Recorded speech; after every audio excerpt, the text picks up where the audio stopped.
ठीक है। देखिए भाई, तो हम लोगों ने जो हिस्ट्री पढ़ी थी, उस हिस्ट्री के अंदर मैंने आपको दो तीन चीज़ें पढ़ा दी थी। एक तो मैंने हिस्ट्री के बारे में आपको बुकें पढ़ाई थी कुछ। बुक पढ़ाने के बाद मैंने ये भी कहा था कि दो नदियों के क्षेत्र के बीच को क्या बोलेंगे क्या नहीं बोलेंगे। उसमें से ही 28 तारीख का जो सेकंड शिफ्ट का पेपर हुआ था, वहाँ से एक क्वेश्चन भी पूछा गया था, द्वैस्ती नदी वगैरह का जो क्षेत्र बना था, ठीक है, वहाँ से एक क्वेश्चन पूछा था। उसके बाद हिस्ट्री के अंदर ही अगर बात की जाए तो इसके अंदर मैंने आपको पढ़ाया था दूसरी क्लास के अंदर भारत देश का नामकरण। ठीक है भाई, भारत देश का नामकरण मैंने आपको पढ़ाया था कि भारत का जो नामकरण है वो कैसे कैसे हुआ है, कैसे कैसे नहीं हुआ है। दूसरी क्लास में आपको ये पढ़ा दी थी। उसके बाद शायद पहली क्लास में मैंने आपको सिलेबस भी डिसाइड करा दिया था कि सिलेबस में आप लोग क्या क्या पढ़ेंगे क्या क्या नहीं पढ़ेंगे, वो सारी चीज़ें मैंने आपको पढ़ा दिया था। ठीक है, तो कुल मिलाकर सिलेबस अपना डिसाइड था। ठीक है, उसके बाद बुक वगैरह इतिहास की पहली पुस्तक कैसे बनती है, क्यों बनती है, वो सारा कुछ मैंने आपको बता दिया था। उसके बाद भारत देश का नामकरण कैसे होगा ये भी मैंने आपको बता दिया था। ठीक, अभी हम बात करेंगे जो प्राचीन इतिहास के स्रोत हैं वो कैसे कैसे खोजे गए हैं। जो आज की क्लास होगी, स्रोत बनते हैं ना भाई। देखिए, आप किसी भी चीज़ को, जो इतिहास है, इतिहास को आप किसी भी चीज़ को कैसे डिसाइड कर पाएंगे, उसके लिए कुछ ना कुछ साक्ष्य होगा तभी तो डिसाइड कर पाएंगे, है ना। तो कुछ ना कुछ आपको स्रोत दिखाई देते हैं, उसके आधार पर आप बता सकते हैं कि हाँ, ये इतिहास की ये चीज़ है या इसमें ये वर्णन किया गया है, ये उल्लेख किया गया। बात समझ रहे। एक मेन हेडिंग बनाएंगे आप लोग, लिखिएगा प्राचीन भारतीय इतिहास के स्रोत, है ना। प्राचीन भारतीय इतिहास के स्रोत, प्राचीन भारतीय इतिहास के स्रोत। अगर कुछ भी चीज समझना है तो बता देना। प्राचीन भारतीय इतिहास के स्रोत। देखिए, प्राचीन भारतीय अगर इतिहास के स्रोत की बात की जाए तो ये जो है वो दो तरह के स्रोत बनते हैं। दो तरह के स्रोत कौन कौन से, बात समझ रहे हो ना। जो प्राचीन भारत की इतिहास है उसके स्रोत की बात करें, जो अपना प्राचीन यानी कि पुराना वाला जो भारत है उसका इतिहास आप कैसे जान पाएंगे, तो उसके स्रोत के आधार पर कैसे कैसे तय हुआ है। जैसे अगर आप अभी देखें तो अभी भारत के अंदर क्या है, उत्खनन चल रहा है। उत्खनन बोलते हैं जो खुदाई का काम है वो चल रहा है। और भारत में आज के टाइम पे, आज की डेट का बता रहा हूँ, आप अगर कहीं फेसबुक वगैरह से कहीं जुड़े हैं या किसी चैनल के माध्यम से जुड़े हैं फेसबुक पे, तो कहीं ना कहीं आपको कुछ ना कुछ वहाँ से मिल पा रहा है कि आज यहाँ ये खुदाई हुई है, यहाँ पर आज ये मिला है, प्रमाण के तौर पे ये मिला है। फिर उसको लैब में टेस्ट कराने के लिए भेजा जा रहा है कि कहाँ से क्या प्राप्त हुआ, कैसे प्राप्त हुआ, कब पुराना है, कितना है और किस धर्म से, किस जाति से जुड़ा है, ये सब कुछ देखा जा रहा है। अगर मैं इसके स्रोत की बात करूं तो प्राचीन भारतीय इतिहास के स्रोत को आप दो तरह से देख लेते हैं। दो तरह से आप कैसे कैसे देखेंगे, जैसे मान लीजिए पहला बनता आपका पुरातात्विक स्रोत, है ना दोस्त। पहला बनता आपका पुरातात्विक स्रोत। पुरातात्विक स्रोत कौन सा है, यानी कि जो प्राचीन भारत है, जो आपका इतिहास रहा है, जो खुदाई के माध्यम से आपको मिला है, एक तो आप उसके बारे में बात करते हैं। ठीक है, दूसरा आप बात करते हैं दोस्त साहित्यिक स्रोत के बारे में। दूसरा आप बात करते हैं साहित्यिक स्रोत के बारे में। साहित्यिक स्रोत का मतलब यहाँ पे आप दो तीन बातें देखेंगे। साहित्यिक स्रोत का मतलब जो धार्मिक से जुड़ा हुआ है ना। तो अगर मैं यहाँ बात करूँ साहित्यिक स्रोत की, तो साहित्यिक स्रोत पे आप सबसे पहले अगर देखना चाहेंगे साहित्यिक स्रोत पे, तो सबसे पहले आप देखते हैं यहाँ पे धार्मिक स्रोत, है ना। सबसे पहले आप यहाँ पे देखते हैं धार्मिक स्रोत। धार्मिक स्रोत का मतलब कि धर्म के आधार पर कैसे कैसे स्रोत हैं, कैसे क्या चीज़ कहाँ से प्राप्त हुई है, कैसे हुई है ना। दूसरा अगर आप देखेंगे तो दूसरा यहाँ से मिलता है अधार्मिक स्रोत। अधार्मिक स्रोत का मतलब मान लीजिए कहीं से कोई मूर्ति प्राप्त हो गई, वो किसी भी धर्म से जुड़ी भी नहीं है, तो वो किस में जाएगा, अधार्मिक में जाएगा। ठीक है, या फिर इसको बोलते हैं लौकिक स्रोत। लौकिक स्रोत। और हमें तीसरा साहित्य के आधार पर और कहाँ से मिलता है, तो देखिए प्राचीन भारत के इतिहास में अभी कोई विदेशी व्यक्ति भारत नहीं आ रहे इतने जितने उस समय आया करते थे। जैसे आपका मेगास्थनीज हो गया, है ना, अल-बुरुनी हो गया, तो ये सारे के सारे क्या है, विदेशी। और इन्होंने जब भारत आए हैं तो भारत से आने के बाद, भारत में घूमने के बाद, हर एक बुक में, मतलब अपनी एक बुक लिखी है और उस बुक में किसी ना किसी चीज़ का वर्णन किया है। तो एक वहाँ से भी आप मान सकते हैं ना। विदेशी व्यक्तियों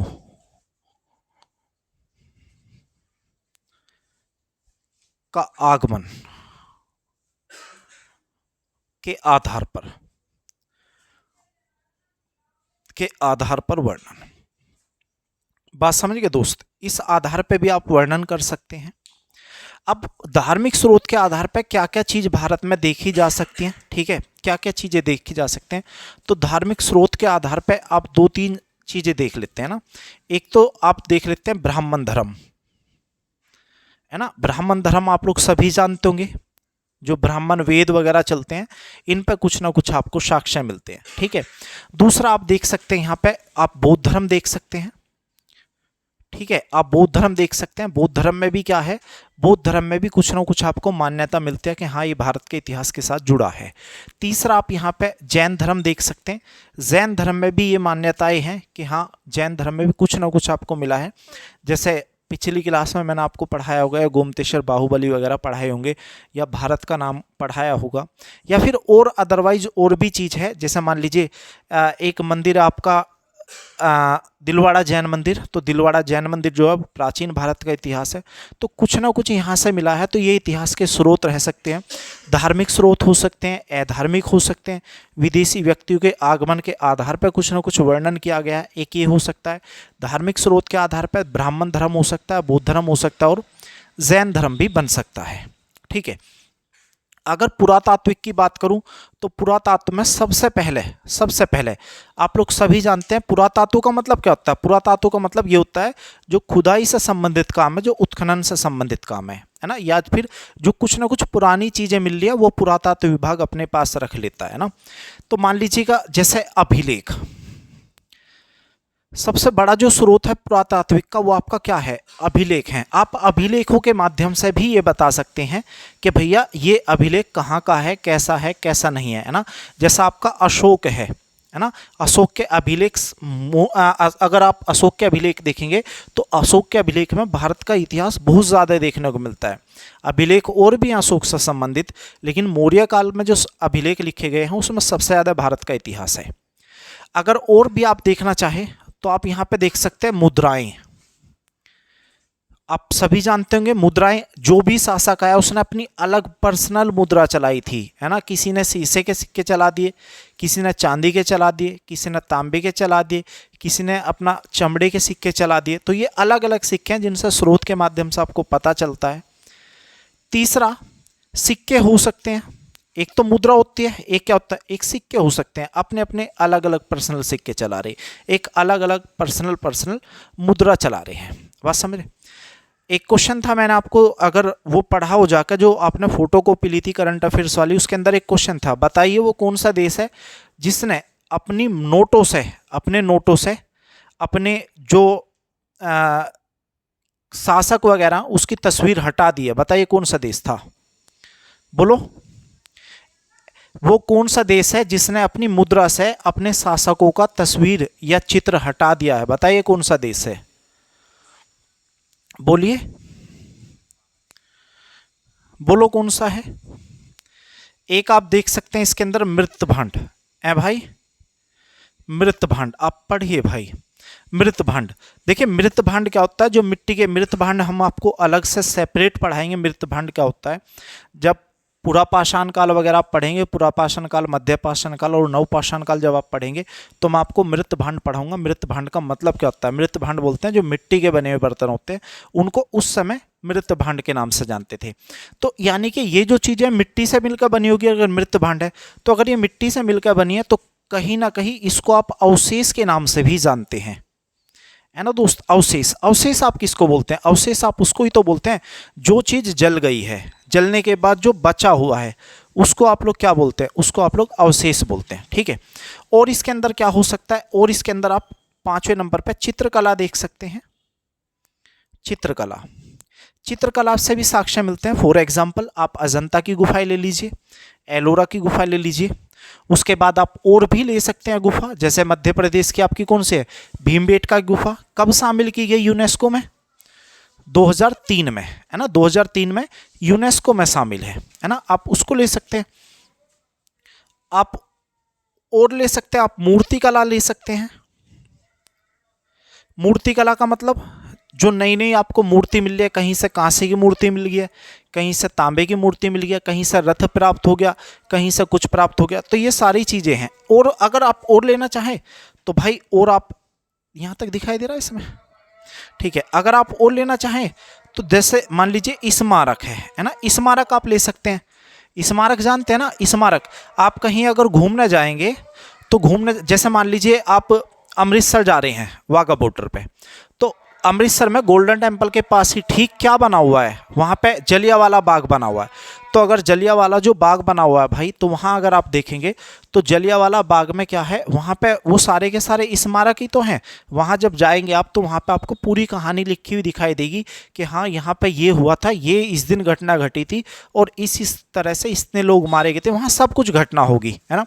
तो वो आपको स्मारक भी एक्चुअल में, हम तो आज के ज़माने में, हम प्रेजेंट टाइम में हैं। अगर हम प्रेजेंट टाइम में हम इतिहास को जानने के लिए, सपोज करो हमें जलियांवाला बाग, हमको इतिहास का स्रोत देखना, हमको मान लीजिए जलियांवाला बाग की कहानी देखनी है, तो उसके लिए हम लोग कहाँ जाएंगे, वाघा बॉर्डर जाएंगे। वहां पे जाने के बाद क्या पढ़ेंगे, स्मारक ही तो देखेंगे, इस पार स्मारक में क्या लिखा। तो इस तरह से स्रोत बनते हैं। तो प्राचीन भारतीय इतिहास के स्रोत आपके पुरातात्विक के आधार पर आपका अभिलेख हो सकते हैं, अभिलेख के आधार पर आप मुद्राएं भी कर सकते हैं, ठीक है। मुद्रा के बाद आप सिक्के भी कर सकते हैं, उसके बाद मृत भांड भी हो सकता है, अवशेष जिसको बोल सकते हैं। एक आप चित्रकला देख सकते हैं, एक आप मूर्तिकला है, एक आप स्मारक देख सकते हैं। अगर इधर साहित्य की बात करें तो धार्मिक स्रोत है, उसके बाद अधार्मिक स्रोत है या फिर लौकिक स्रोत है, उसके बाद विदेशी व्यक्तियों के आगमन के आधार पर उन्होंने जो बुक लिखी है उस बुक के आधार पर भी आप बता सकते हैं इस तरह से, ठीक है दोस्त। कीजिए कॉपी।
तो भाई ये थे स्रोत आपके, जो भारत के इतिहास के स्रोत हैं। आप स्रोत कैसे कैसे कहाँ से पढ़ेंगे, हम लोग ये सारी चीज़ें पढ़ रहे होंगे एक एक करके, अभिलेख, मुद्राएं, सिक्के, मृत भांड, चित्रकला, मूर्तिकला, स्मारक। उसके बाद हम लोग साहित्य स्रोत पर जब जाएंगे तो धार्मिक स्रोत पर बात करेंगे, तो ब्राह्मण, बौद्ध, जैन सारे बात करेंगे, ठीक है। अभी मैं इनको नहीं पढ़ाऊँगा, जब आपको 16 महाजनपद पढ़ाऊँगा, तो 16 महाजनपद जब आपको पढ़ाऊँगा तब जाके मैं आपको बौद्ध धर्म, जैन धर्म पढ़ा रहा हूँ। ब्रह्म धर्म मैं आपको अभी पढ़ा दूंगा, जो वेद साहित्य चलेंगे आपके, तो वेद के अंदर ये आ जाएगा। अधार्मिक स्रोत आपके सारे वहीं आ जाएंगे। विदेशी व्यक्ति हो सकता है मैं अगली क्लास में विदेशी व्यक्ति का ही पढ़ा दूँ, ठीक है। अभिलेख आपको जो खास खास अभिलेख होंगे वो सारे पढ़ा दिए जाएंगे।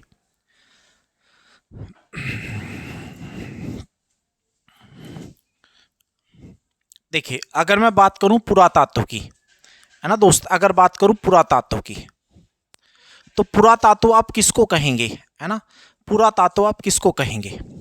तो भाई दो स्रोत लिखवाए ना, एक तो पुरातात्विक, दूसरे धार्मिक वाले, है ना, या साहित्यिक वाले। तो पुरातात्विक आप किसको कहेंगे? पुरातात्व आप उसको कहेंगे। अच्छा, पहले आपसे मैं एक क्वेश्चन पूछ ले रहा हूँ बस छोटा सा, आप मुझको ये बताइए पुरातात्व का काम क्या है? पुरातात्व का काम है उत्खनन करने का, है ना भाई। उत्खनन का मतलब क्या होता है? खुदाई करना। अब मुझको ये बताइए, ये जो उत्खनन का कार्य है, कई सारे कई सारे विभाग बनते हैं, उनमें से एक साइंस विभाग है, ठीक है। तो आप हमको ये बता दीजिए बस, ये जो उत्खनन का काम है ये कौन करेगा? साइंस करेगा, कोई और करेगा? कुल मिला के आएगा किसके अंतर्गत ये बताइए? साइंस के अंतर्गत। भाई आप कुछ भी खोज करेंगे, खोज एक विभाग करेगा, विभाग करने के बाद क्या करेगा? वो लैब में जाएगा। अगर लैब में जाएगा तो उसके आधार पर आप स्रोत खोज पा रहे हैं। तो कुल मिलाकर लैब की बात अगर आ रही है तो पक्की बात है साइंस पर आधारित है, ठीक है। तो कुल मिला के पुरातात्व साइंस की वो ब्रांच है ना।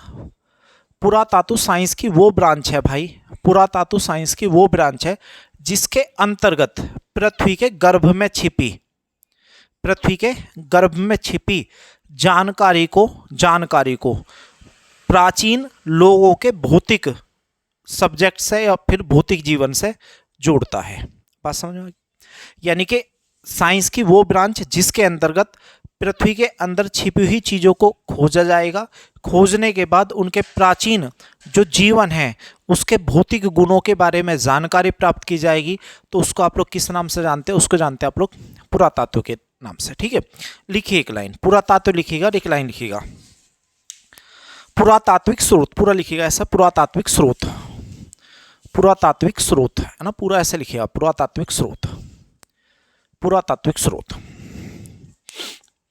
एक लाइन लिख लीजिएगा, पुरातात्व वह विज्ञान है, पुरातात्व वह विज्ञान है जिसके माध्यम से जिसके माध्यम से जिसके माध्यम से पृथ्वी के गर्भ में छिपी हुई पृथ्वी के गर्भ में छिपी हुई पृथ्वी के गर्भ में छिपी हुई पृथ्वी के गर्भ में छिपी हुई सामग्री की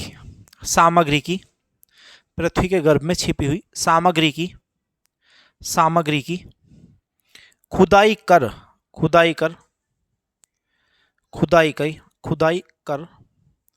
प्राचीन लोगों के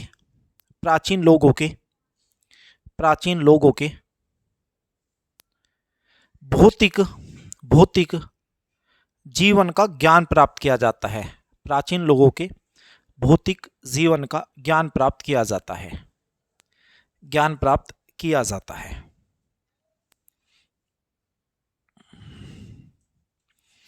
एक क्वेश्चन यहां से पूछ लेता आपसे ऐसा पूछ लेता है, पृथ्वी का गर्भ बताइए, पृथ्वी का गर्भ है ना, पृथ्वी का गर्भ।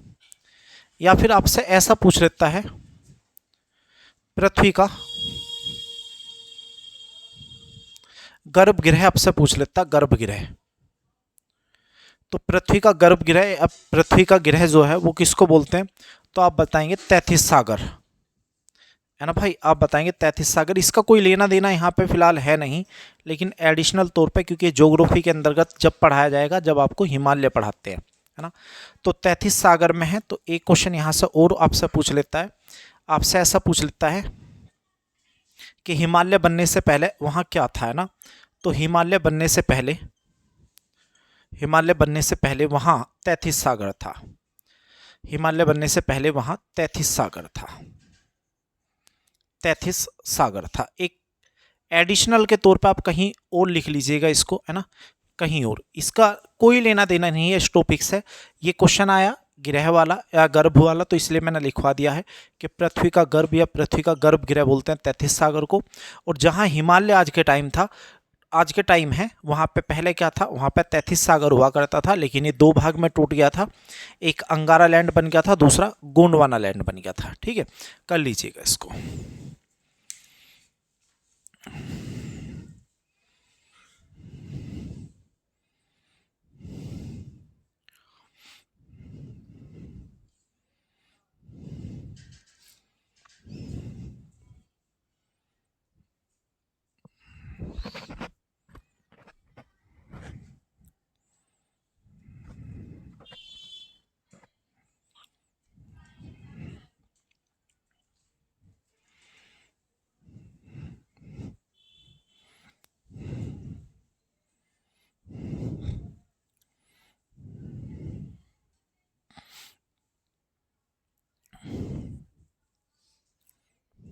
हटाया जाए।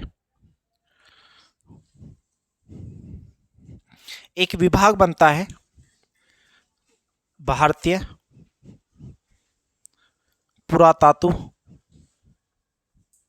सर्वेक्षण विभाग। भारतीय पुरातत्व सर्वेक्षण विभाग,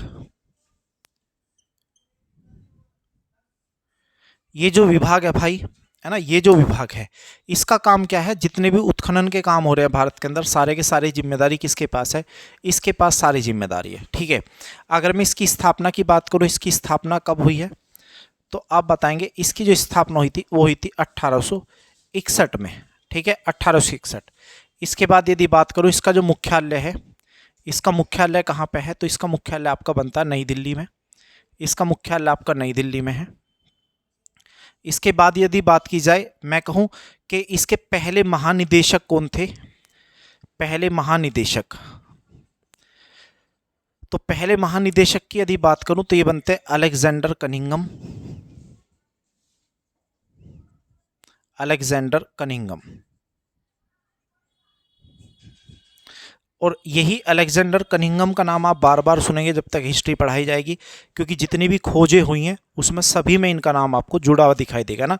इसीलिए अलेक्जेंडर कनिंघम को बोलते हैं भारतीय, इन्हें भारतीय पुरातत्व का जनक कहते हैं। इन्हें भारतीय पुरातत्व का जनक कहते हैं।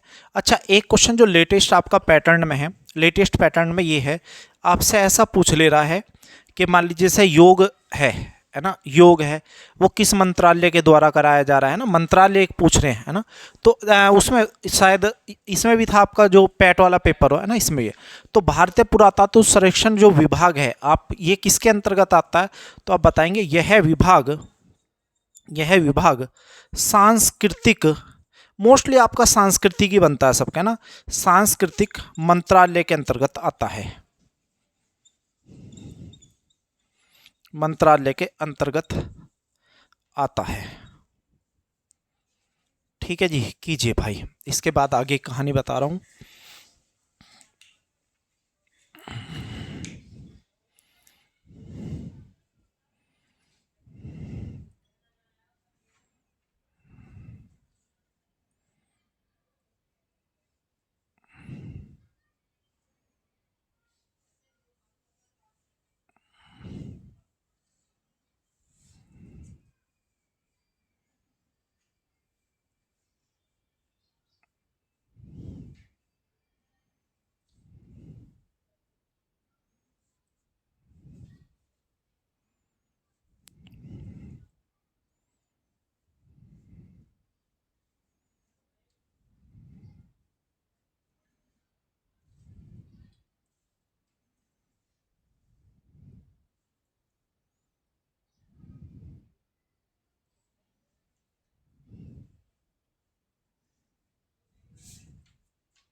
भाई हो गया?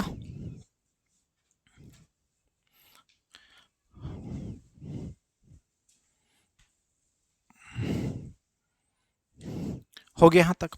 अब मान लीजिए भाई कुछ ना कुछ अगर उत्खनन का काम हो रहा है तो उत्खनन का काम कहीं ना कहीं ऐसा ही होगा, ऐसे तो होगा नहीं। मान लीजिए यहाँ पे जहाँ हम बैठे हैं यहाँ पे किसी ने बोल दिया कि भाई इस क्षेत्र पे कुछ ना कुछ है, तो मान लीजिए ऐसा तो है नहीं वो आए और आने के बाद यहीं पे भाई कहीं से अपना वो हत्थों वो लेके फावड़ा वगैरह लेके यहाँ से कहीं से भी शुरू कर दिया कि चलिए भाई यहाँ से शुरू कर देना, तो ऐसा तो नहीं हो सकता है ना। नॉर्मली होगा क्या, पहले जांच कराई जाएगी कि हाँ कहाँ पे क्या चीज़ कहाँ पे है क्या नहीं है। उसके बाद आप लोग सभी जानते होंगे अधिकारी भी बनते हैं, है ना, अधिकारी भी आते हैं। तो अधिकारी आएंगे वो बताएंगे कि भाई हमारे पास 2 मेथड है कि आप इसका उत्खनन इस तरीके से कर सकते हैं, है ना। तो अगर मैं बात करूं पुरातात्व के बारे में, तो पुरातात्व उत्खनन की, है ना, पुरातात्व उत्खनन की 2 महत्वपूर्ण विधियां हैं, है ना भाई, 2 महत्वपूर्ण विधियां हैं। अब ये 2 महत्वपूर्ण विधियां कौन कौन सी हैं, तो भाई 2 महत्वपूर्ण विधियां हैं, 2 विधियों के अंतर्गत उत्खनन आप कर सकते हैं, है ना। पहली है आपकी लंबवत विधि, पहली है लंबवत विधि, और दूसरी आपकी क्षैतिज विधि। एक है लंबवत और दूसरी कौन सी है, क्षैतिज विधि है। लंबवत का मतलब आप सभी जानते होंगे इस तरह से, और क्षैतिज का मतलब इस तरह से, है ना भाई। तो अगर ये बात है तो भाई इसके अंतर्गत होगा, मान लीजिए उसने कहा कि भाई ऐसे करेंगे तो नुकसान है तो आप ऐसा कर लीजिए, जहाँ पे ऐसा नहीं होगा वहाँ कहेंगे ऐसे कर लीजिए।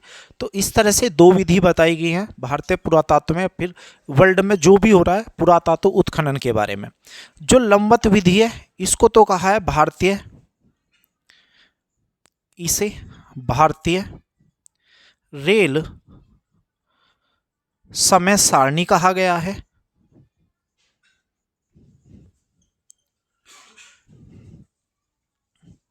और अगर इसकी बात करूं तो इसे भारतीय रेलगाड़ी कहा गया है।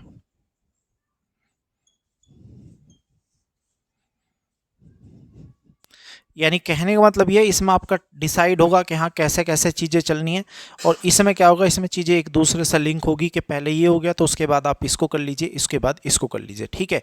तो भारतीय पुरातत्व या फिर पुरातत्व उत्खनन की 2 विधियाँ, एक लंबवत है दूसरी क्षैतिज है। लंबवत को आप भारतीय रेल समय सारणी बोलते हैं और क्षैतिज को आप लोग भारतीय रेलगाड़ी बोलते हैं। कीजिए जरा।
अभी देखता हूँ क्या क्वेश्चन बने, क्वेश्चन तो आ ही जाएंगे ना 11 बजे, देखते हैं उसके बाद क्या पढ़ाया वो आया क्या नहीं आया, ठीक है।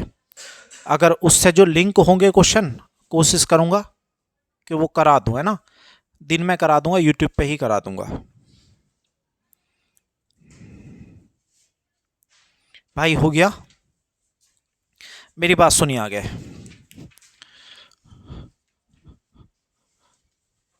पुरातात्व स्रोतों के अंतर्गत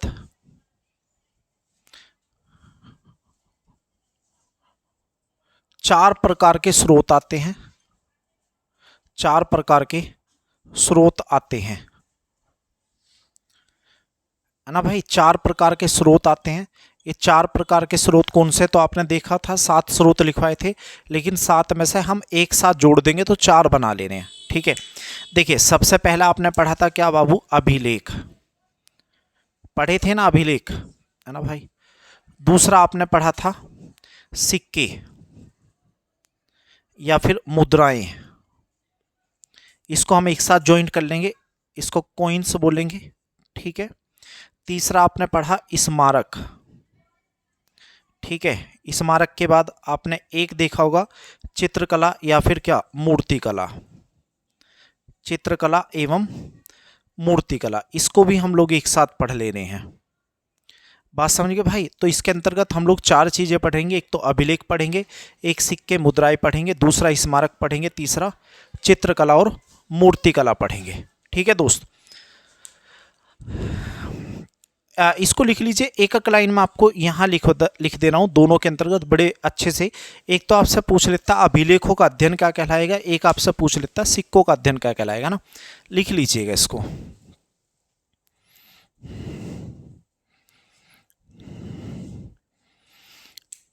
अभिलेखों का अध्ययन आपका एपिग्राफी होता है, एपिग्राफी है ना, एपिग्राफी। पहले लिख लीजिए, उसके बाद मैं लिखवा दूंगा अभिलेख के सामने, है ना। पहले आप लिख लीजिए, उसके बाद मैं लिखवा दूंगा अभिलेख के सामने।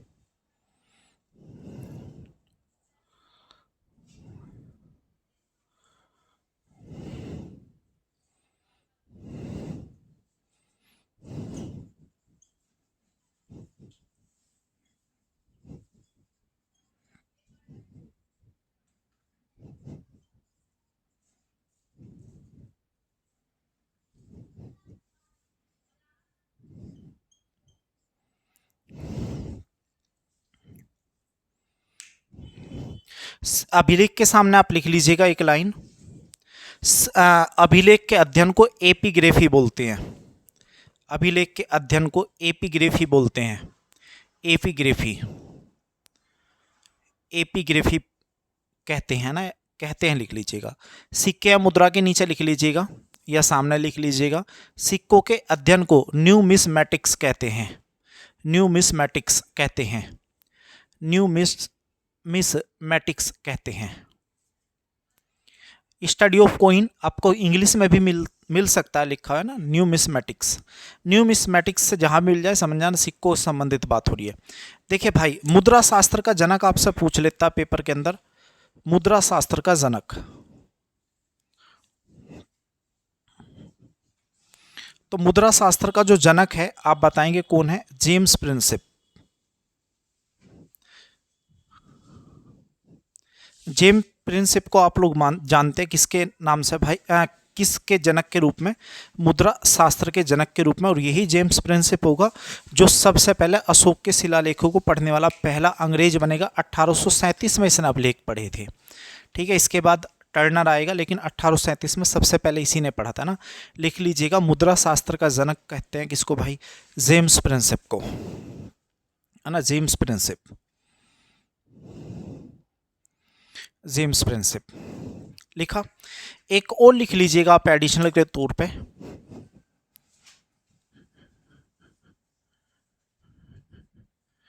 आप लिख लेना तिथियों का अध्ययन। तिथि जो डेट होती है ना, तिथियों का अध्ययन, स्टडी ऑफ डेट, पैलीग्राफी कहते हैं ना। तिथियों के अध्ययन को पैलीग्राफी कहते हैं। पैलीग्राफी कहते हैं।